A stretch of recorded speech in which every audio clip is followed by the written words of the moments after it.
Assalamualaikum warahmatullahi wabarakatuh. Apa kabar sahabat beriman? Selamat datang di Magenta Islam. Dari zaman ke zaman, kegiatan berdagang tidak akan pernah lepas dari kita semua. Hal ini terjadi karena saling menguntungkan antara penjual dengan pembeli. Tidak sedikit juga orang yang menemukan kesuksesan karena berdagang, tetapi ada juga yang mengalami kerugian hingga bangkrut di usaha ini. Pastinya banyak cara untuk mendapatkan kesuksesan dalam berdagang. Di zaman sekarang ini pastinya banyak orang yang menggunakan media digital untuk mendukung usahanya. Tetapi dalam ajaran Islam sendiri juga memberikan cara dan doa agar bisa berhasil dalam usaha berdagang. Tentunya semua ini juga sudah dilakukan oleh Rasulullah SAW. Sebagai umat muslim kita bisa menjalankan hal ini. Lalu bagaimanakah cara berdagang dalam ajaran Islam? Dan bagaimanakah pula doa agar sukses dalam berdagang? Simak video ini sampai akhir agar pemahaman kalian utuh dan tidak tersesat. Berikut praktekkan doa berdagang laris manis versi dari Magenta Islam.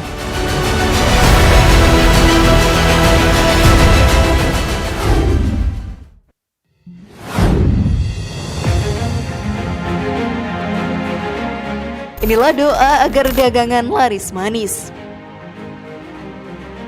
Setiap pedagang sahabat beriman pastinya menginginkan dagangannya laris manis. Tetapi memang dalam berbisnis tidak ada yang bisa menebak apa yang terjadi. Kadang-kadang kita akan merasakan laris manis hingga mendapatkan keuntungan yang tinggi, dan terkadang dagangan kita pun tidak laku dan mengalami kerugian. Rasulullah SAW pun dulu rajin dalam berdagang. Beliau mencontohkan bagaimana berdagang yang sesuai dengan syariat Islam. Beberapa doa juga bisa membuat dagangan kita menjadi laris manis. Doa tersebut dijelaskan oleh Ustadz Abdul Somad dalam ceramahnya. Saat masuk ke toko pagi-pagi, bacalah surat Al-Fatihah 1 kali, surat Al-Ikhlas 3 kali, Al-Falaq sekali, Al-Ikhlas sekali, dan ayat kursi 1 kali. Dengan cara tadi kita pun bisa mendapatkan keberkahan dalam urusan perdagangan kita. Memang di zaman sekarang ini tidak sedikit pedagang yang memakai penglaris dengan cara bersekutu dengan setan. Hal itu termasuk tindakan yang dilarang dan menjadikan pelakunya penghuni neraka. Jangan sampai diri kita termakan oleh bujuk rayu setan yang bisa menjerumuskan ke dalam neraka. Berdoalah kepada Allah Subhanahu wa Ta'ala menjadi cara yang terbaik, karena hanya kepadanya lah kita mengadu dan memohon pertolongan. Namun sebelum video semakin berlanjut, klik dulu tombol loncengnya supaya kita tetap bertebar syiar melalui channel ini. Mari berbagi pengetahuan dan ilmu yang bermanfaat.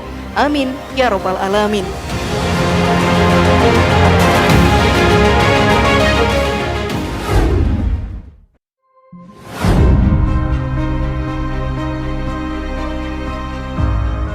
Berdagang dengan jujur.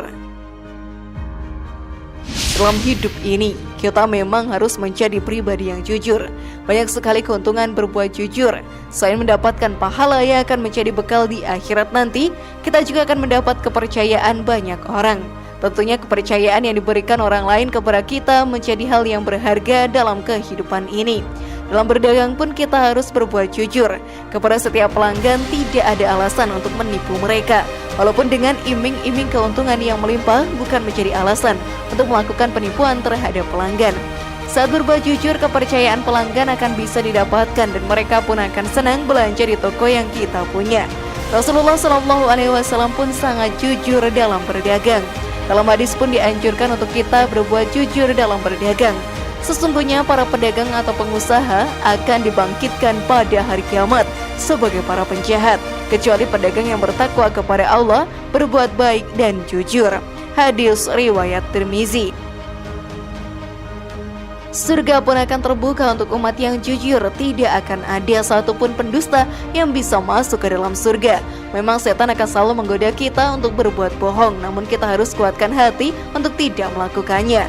Dalam hadis pun dijelaskan, hendaklah kalian senantiasa berlaku jujur, karena sesungguhnya kejujuran akan mengantarkan pada kebaikan, dan sesungguhnya kebaikan akan mengantarkan pada surga.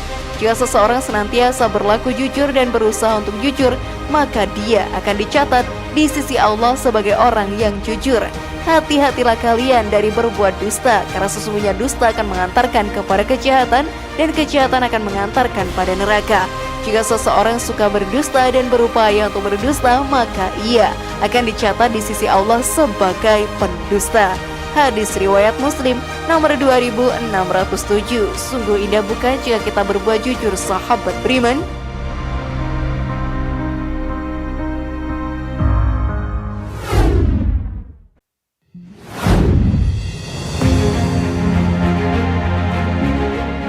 Mengambil untung sewajarnya.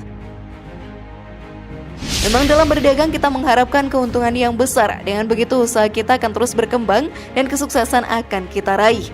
Tetapi di zaman sekarang ini banyak pedagang yang mengambil keuntungan sebesar-besarnya dengan cara yang tidak baik. Salah satu contohnya adalah menjual barang yang kualitasnya kurang dengan harga yang tinggi.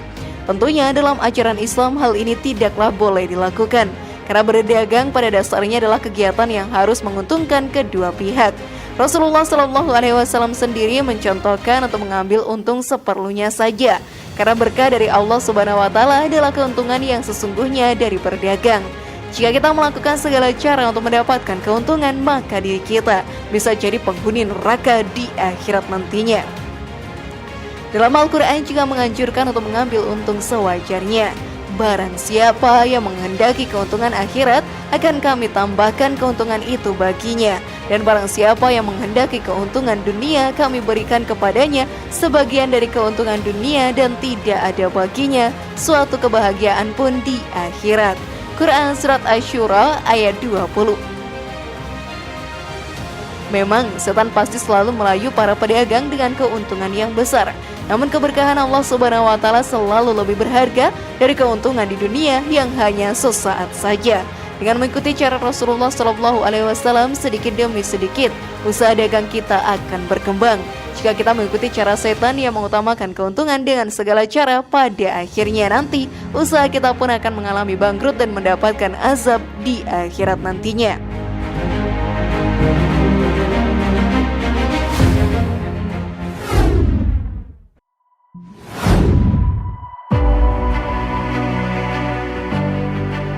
Tidak menjual barang haram. Sebagai umat yang beriman kepada Allah Subhanahu wa Ta'ala, kita harus menjauhi segala larangannya, termasuk ke sesuatu yang haram.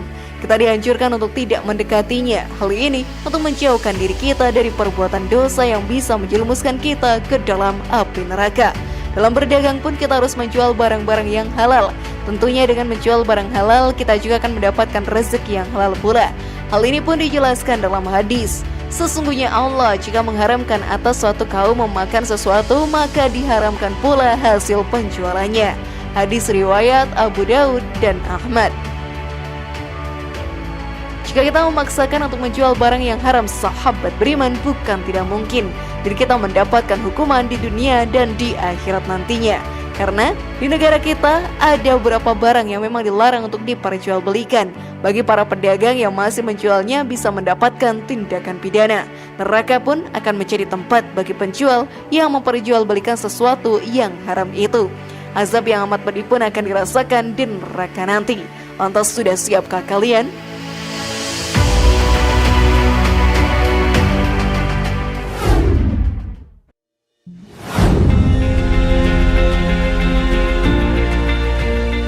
Jangan meninggalkan ibadah.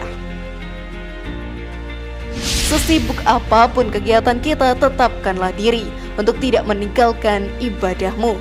Dalam berdagang pun juga sudah memasuki waktu sholat asar, maka diri kita harus meninggalkan dagangan dan melaksanakan sholat terlebih dahulu. Walaupun keadaan toko sedang ramai pembeli, walaupun sedang sibuk luar biasa, dalam Al-Quran dijelaskan, hai orang-orang yang beriman, apabila diseru untuk menunaikan sholat pada hari Jumat, maka bersegeralah kamu untuk mengingat Allah dan tinggalkan jual beli. Yang demikian itu lebih baik bagimu jika kamu mengetahui. Apabila sholat telah dilaksanakan, maka bertebaranlah kamu di muka bumi dan carilah karunia Allah dan ingatlah Allah sebanyak-banyaknya supaya kamu beruntung. Quran Surat Al-Jumu'ah ayat 9-10. Memang sebagai pedagang kita harus melayani pembeli sebaik mungkin, tetapi saat memasuki waktu ibadah kita pun harus lebih mengutamakannya.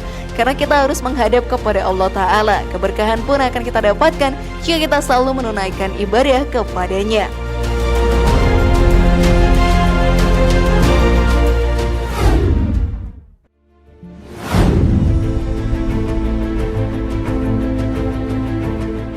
Bagaimana sahabat beriman? Siapkah kalian mencobanya sekarang? Semoga informasi tadi bermanfaat dan membuat kita berpikir lebih bijak. Mari bangun Magenta Islam ini dengan cara klik tombol subscribe, like, share, dan aktifkan tombol loncengnya. Wassalamualaikum warahmatullahi wabarakatuh, dan jangan lupa tonton video yang lainnya.